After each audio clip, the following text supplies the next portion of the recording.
आज हूँ आंतर्जातिक योग दिवस जहाँकि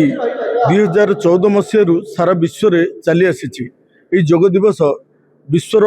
कोण अनुकोण में पहुँचापी भारतर ये प्रयास एक अतुलनीय अवदान कहीं ना योग द्वारा शरीर सुस्थ होगापाई ये जो प्रयास भारत करिछि सारा विश्व में ताहा विश्व प्रति एक बड़ अवदान कहीं भारतीय परंपरा रे जोगर बहु मूल्य रही जो योग द्वारा आमे आजिर जो भागदौड़ जीवन भितर आमे आमर खाद्य पानीय ठार आरंभ करी आमर चालीचलन में बहुत चिंताग्रस्त चापपूर्ण जीवन द्वारा आमे अनेक समस्यार सम्मुखीन होचे जहाद्वारा शरीर में अनेक रोग सृष्टि होची से रोग को मुक्त करने जोगर आवश्यकता रही तेणु आज जो योग दिवस रही योग दिवस अवसर में आज सारा विश्व में चलता बेले आज खलिकोट सहर में जो इंडोर स्टेडियम रही योग दिवस पालन होम पाखे अच्छा खलिकोट वीडियो महाशय पचार सर कौन कह आज योग दिवस आज जून 21 आंतर्जातिक योग दिवस आमर जो योग दिवस मुख्य थीम हूँ निरोग और सुस्थ जीवन पे योग जरूरी बा योग कर निरोग रुह आमर जो भारत में एवं विभिन्न प्रकार जो रोग आसूची जो आपणकर परिश्रम न करिकी जो आपणकर बीपी डायबिटीज टू आरंभ कर विभिन्न जो रोग जो होची तार गोटे निराकरण होची आपणकर योग जदि योग करेंगे आपन जीवन सारा निरापद रे किसी पैसा खर्च करिया पड़बनी आपन को किसी करबनी सकाळू संध्या बेले आपण टाइम हिसाब रे आपण पोशाक पिंधि आपण घरे रहीकि करें एथि किसी खर्च भी दरकार ना किसी ड्रेस भी दरकार ना किसी जिनस दरकार ना आ सबुठ भल आपण सुस्थ और निरामय जीवन पे योग बहुत जरूरी आउ एबे पूरा समस्त खाली आगुर एटा भारतर दर्शन थिला एबे पृथ्वी सारा एटा को मानि आपणकर इंटरनेशनल ऑर्गेनाइजेशन माने भी एटा को मान्यता देइछन योग को सेति आज इंटरनेशनल योग डे बिली एटा पृथ्वी सारा सब जार करछन एटा हमर माननीय प्रधानमंत्री जो दिग्दर्शन अच्छी योग करिक निरोग रहिबा सेति आमे हमारा पंचायत समिति खलिकोट एवं एनएससी खलिकोट द्वारा आमर जो अच्छी इंडोर स्टेडियम रोचे देखिए बहुत पुरुष स्त्री लोक समस्ते निज इच्छा आसी स्व इच्छा भाग नहीं समस्त बहुत इंटरेस्टेड अच्छा आम आम जो योग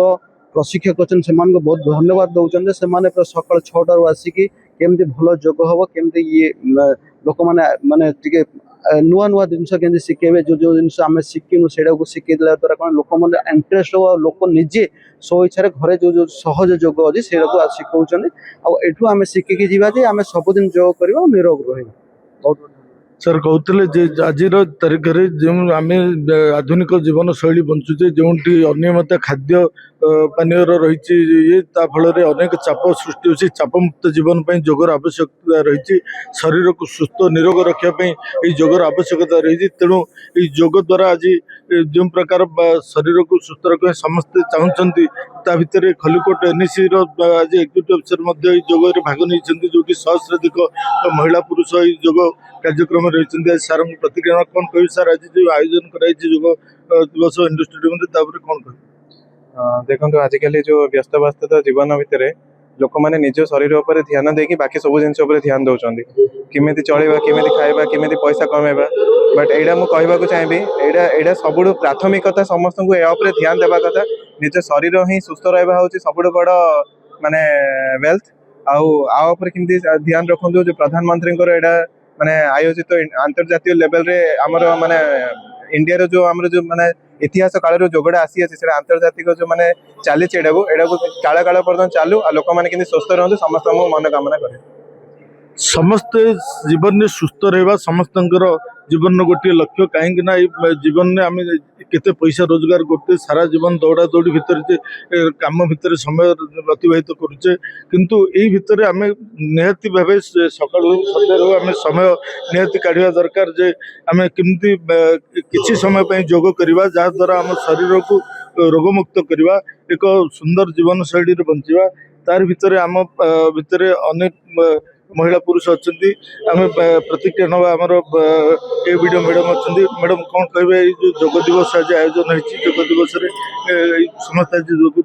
कौन कहे योग दिवस कौन रखी ଯୋଗ ଯୋଗ ନିହାତି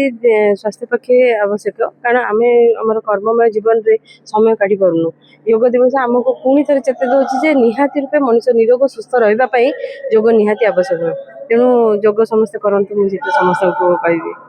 ମଣିଷ ନିରୋଗ ଆଉ ସୁସ୍ଥ ରହିବା ପାଇଁ ଯୋଗର ଆବଶ୍ୟକତା ରହିଛି, କାହିଁକିନା ଆମେ ଦିନ ସାରା କିଏ କେଉଁ କାମ ଭିତରେ ବ୍ୟସ୍ତ ରହୁଛେ। ବ୍ୟସ୍ତବହୁଳ ଜୀବନରୁ କିଛି ସମୟ ସକାଳେ ହେଉ ସନ୍ଧ୍ୟାରେ ଆମେ ସମୟ କାଢ଼ିବା ନିହାତି ଆବଶ୍ୟକ ରହିଛି। ଏହି ଯୋଗ କରିବା ଦ୍ୱାରା ଆମର ଯେଉଁ ଶରୀର ସୁସ୍ଥ ରହିବ, ଆମେ ସେଥିପାଇଁ ଜୀବନକୁ ଶାନ୍ତି ଆଉ ଶୃଙ୍ଖଳିତ ଜୀବନ କରିବା ପାଇଁ ଯୋଗର ନିହାତି ଆବଶ୍ୟକ ରହିଛି। ତେଣୁ ସମସ୍ତେ ଯେଉଁ ପ୍ରଧାନମନ୍ତ୍ରୀଙ୍କ ବାର୍ତ୍ତା ରହିଥିଲା, ଯେଉଁ ସାରା ବିଶ୍ୱରେ ଆଜି ଯୋଗ ଦିବସ ପାଳନ ହେଉଛି, ଏହି ଯୋଗ ଦିବସକୁ ଆପଣ ସମସ୍ତେ ନୀତିଦିନିଆ ଜୀବନରେ ତାକୁ ଆପଣାନ୍ତୁ। ପ୍ରତିଦିନ ଜୀବନରେ କିଛି ସମୟ ବାହାର କରନ୍ତୁ, ଯାହାଦ୍ୱାରା ଏହି ଯୋଗକୁ କରିବା ଦ୍ୱାରା ନିଜେ ସୁସ୍ଥ ରହିବା, ଆମର ଆଗାମୀ ପିଢ଼ିକୁ ମଧ୍ୟ ସୁସ୍ଥ ରଖିବାର ଏକ ଉପାୟ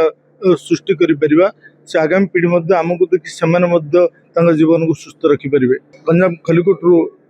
ଅଶୋକ ତ୍ରିପାଠୀ, ଅର୍ଗସ୍ ନ୍ୟୁଜ୍।